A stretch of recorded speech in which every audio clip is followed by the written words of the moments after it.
Welcome back viewers. आप देख रहे हैं मेरा यूट्यूब चैनल। मैं हूं इंतज़ार हुसैन मथरुमा। आज का जो हमारा टॉपिक है वो है दी स्कूल फॉर स्कैंडल।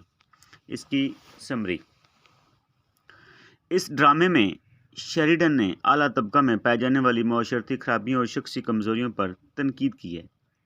यहाँ उन बदनीयत लोगों को मौजूद बहस बनाया गया है जो सिर्फ ज़बान के चटखारे की खातिर दूसरे लोगों के किरदार पर कीचड़ उछालते हैं और गिबत गोई करते हैं।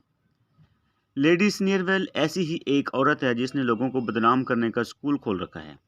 वो एक अमीर बेवा है और उसका घर ऐसे लोगों की अमाजगाह बना हुआ है जो लोगों के बारे में स्कैंडल्स और सनसनीखेज खबरें फैलाने में कमाल महारत रखते हैं।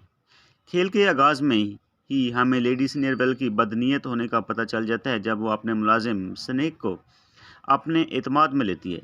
इनकी गुफ्तगू से हमें पता चलता है कि जोसेफ सरफेस और चार्ल्स सरफेस दो भाई हैं जो एक अमीर नौजवान लड़की मारिया से शादी करने के ख्वाहिशमंद हैं।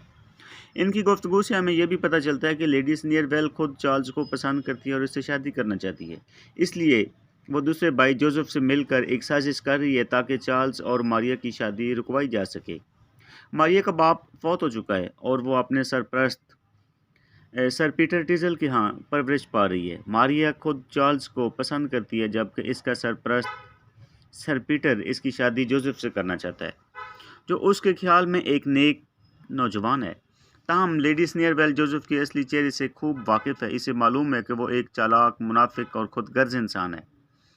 स्नैक और लेडी स्नीयरवेल के दरमियान गुफ्तगू जारी होती है कि जोसेफ सरफेस भी वहां आ जाता है। वो लेडी स्नीयरवेल को बताता है कि इनका मंसूबा कामयाबी से जारी है और उन्होंने चार्ल्स के बारे जो स्कैंडल से भरपूर खबरें फैलाई थी, इसके नतीजे में मारिया ने चार्ल्स को मिलना छोड़ दिया है। वो उसे ये भी बताता है कि चार्ल्स अपनी फजूल खर्चियों की वजह से मुआशी मुश्किलात का शिकार हो चुका है।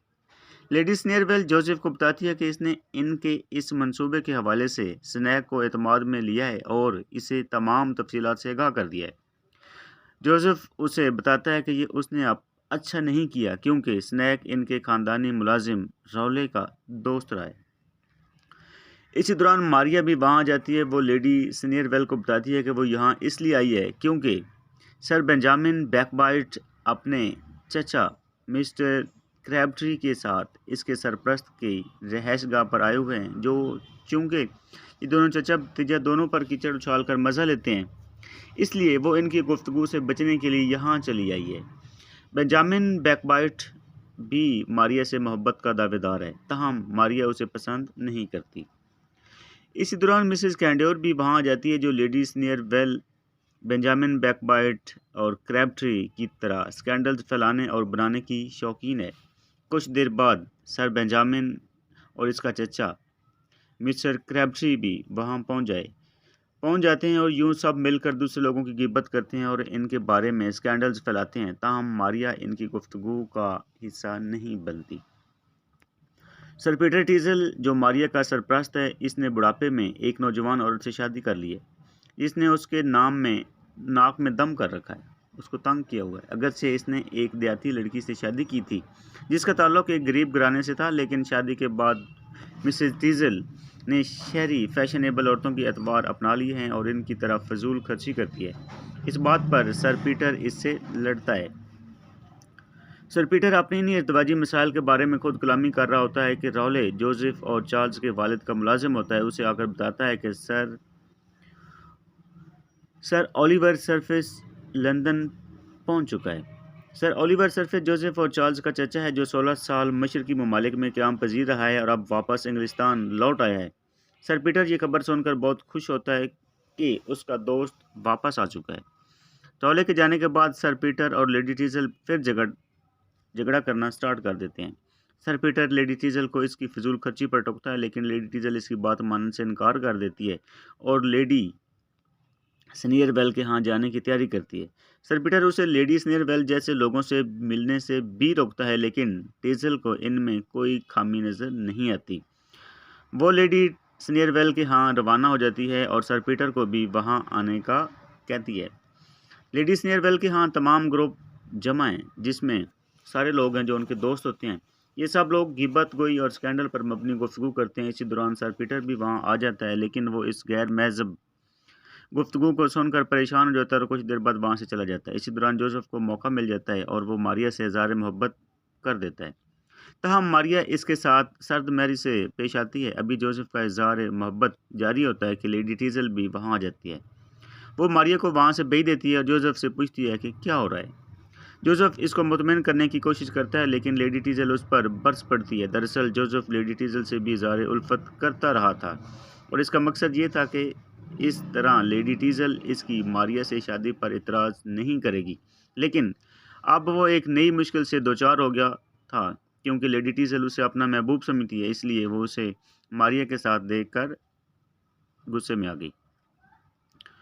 अब हमारी मुलाकात सर ओलिवर सर्फिस से होती है जो चार्ल्स और जोसेफ का चचा है। वो बेसिकली फजूल खर्च नहीं है और वो अपने भतीजों को भी फजूल खर्ची से मना करता है। वो एक स्टेटस को है और वो स्टेटस को पसंद करता है। राउले अपने साथ एक यहूदी को भी लाता है जो चार्ल्स को सूद पर उधार देता रहा है। इस यहूदी का नाम मिस्टर मोसेस है। मिस्टर मोसेस सर और लीवर को बताता है कि चार्ल्स इससे मज़ीद रकम उधार मांग रहा है और इस मकसद के लिए इसने एक और सूद का सिस्टम मिस्टर प्रीमियम से चार्ल्स का रब्ता करवाना है। इस मौके पर सर पीटर सर ऑलिव को ये तजवीज़ देता है कि वो चार्ल्स से मिस्टर प्रीमियम के बेस में मिले। इस तरह उसे अपने भतीजे के किरदार के बारे में पता चल जाएगा। मिस्टर मोसेस उसे तमाम तरीके से आगाह करता है कि किस तरह उसे सूदखोरों के लहजे में गुफ्तगू करता है। फिर वो उसे चार्ल्स के यहाँ ले जाता है। सर पीटर को यह भी शुबा है कि चार्ल्स और इसकी बीवी लेडी टीजल में नाजायज़ तलाक़ात हैं और इन शकूक की वजह से वो कहानियाँ हैं जो लेडी सनीरवेल का स्कूल फैला रहा है। सर पीटर खुद कलामी करते हुए फैसला करता है कि वो इस सिलसिले में जोसेफ से बात करेगा। इसी दौरान मारिया वहाँ जाती है और वह सर पीटर से दोबारा मजबूर करता है कि वह जोसेफ से शादी करे जो चार्ल्स की निस्बत एक बहुत अच्छा नौजवान है। तहम मारिया बात मानने से इनकार कर देती है। मारिया के जाने के बाद लेडी टीजल वहाँ जाती है और वह सर पीटर से 200 पाउंड देने का मुतालबा करती है। मिस्टर पीटर इस पर भी गुस्सा हो जाता है और इनमें दोबारा झगड़ा शुरू हो जाता है। चार्ल्स तमाम तस्वीर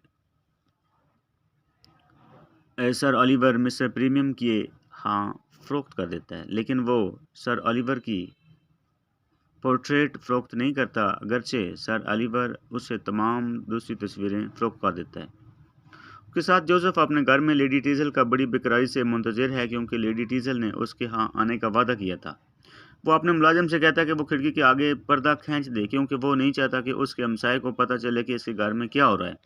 कुछ देर बाद मुलाजिम उसे लेडी टीजल की आमद के बारे में बताता है। लेडी टीजल जोसेफ से देर से आने पर मातरत करती है और उसे बताती है कि इसका खामन सर पीटर इस पर शक करता है कि इसका चार्ल्स से नाजायज़ ताल्लुक़ है और ये तमाम स्कैंडल दरहकीकत इसकी दोस्त लेडी सनीरवेल फैला रही है। चार्ल्स ये सुनकर बहुत खुश होता है कि इनकी स्कीम कामयाब रही है। फिर लेडी टीजल कहती है कि इसकी ख्वाहिश है कि चार्ल्स मारिया से शादी करे ताकि सर पीटर के शकूक ख़त्म हो सकें। जोसेफ से ये बात हजम नहीं होती और वो लेडी टीजल को बरगलाने के लिए कहता है कि जब कोई खावंद अपनी बीवी पर शक करे तो बीवी को भी खावंद से बेवफाई का हक होता है। ये कहकर वो लेडी टीजल का हाथ थाम लेता है, लेकिन इसी असना में मुलाजिम सर पीटर की आमद की इतला देता है।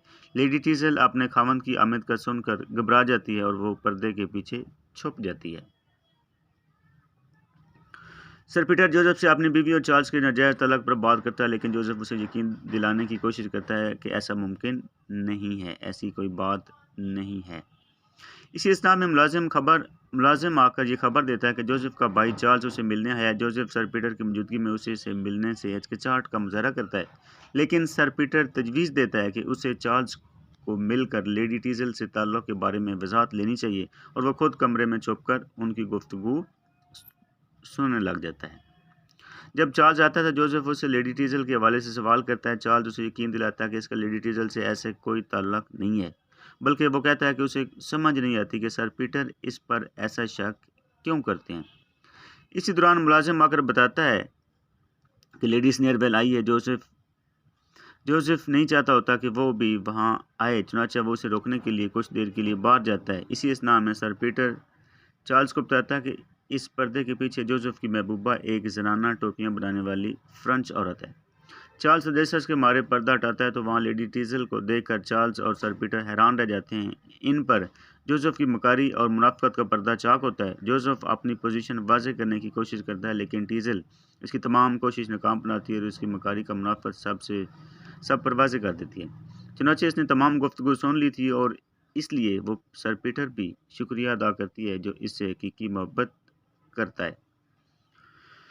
आखिर में इस दौरान लेडी टीज़ल चार्ल्स और मारिया की शादी का मुतालबा करती है, क्योंकि दोनों एक दूसरे से मोहब्बत करते हैं, लेकिन मारिया कहती है कि चार्ल्स इससे नहीं बल्कि लेडी स्नीयरवेल से मोहब्बत करता है। जोसेफ भी इस मौका पर आगे बढ़ता है और जेली खतूत और लेडी स्नीयरवेल को बतौर गवाह पेश करता है। लेडी स्नीयरवेल भी दावा करती है कि चार्ल्स ने इससे शादी का वादा कर रखा था।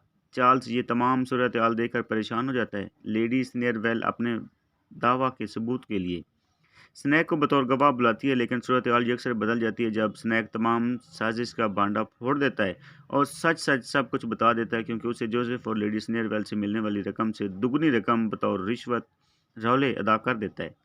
इस तमाम सूरत हाल में जोसेफ और लेडी स्नीयरवेल बहुत शर्मिंदगी महसूस करते हैं और वहाँ से चले जाते हैं। यूँ चार्ल्स और मारिया की शादी में हायल तमाम रुकावटें दूर हो जाती हैं और चार्ल्स अपनी इस्लाह का वादा करता है। इसके साथ ही ये समरी अपने अख्ताम को पहुंची। मिलते हैं अगली वीडियो में। अपना ख्याल रखिएगा। अल्लाह हाफ़िज़।